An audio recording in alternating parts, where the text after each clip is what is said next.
यदि तपाईँको घरमा 3 देखि 6-7 वर्ष बीचको बच्चा छ, ऊ एकदमै चकचक गर्छ, सामानहरू बिगारिराख्छ, कहिलेकाहीँ चिच्चाइराख्छ, हल्ला गरिराख्छ भने तपाईँहरूलाई बधाई छ। त्यो बच्चाको डेभलपमेन्ट एकदमै हेल्दी तरिकाले अगाडि बढिरहेको छ। चकचकै नगर्ने, शान्त बस्ने, एकदमै ज्ञानी हुने बच्चाको नेचरै होइन क्या, त्यो बच्चाको गुणै होइन। किनभने बच्चाहरूभित्र एकदमै धेरै इनर्जी हुन्छ।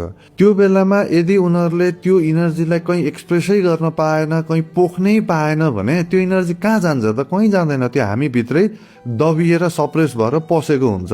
र जब त्यो बच्चा ठुलो हुन्छ, त्यही दबिएको र त्यही सप्रेस भएको इनर्जी चाहिँ पछि गएर ओभर थिङ्किङमा कन्भर्ट हुने, छटपट्टिमा कन्भर्ट हुने गर्ने गर्दछ।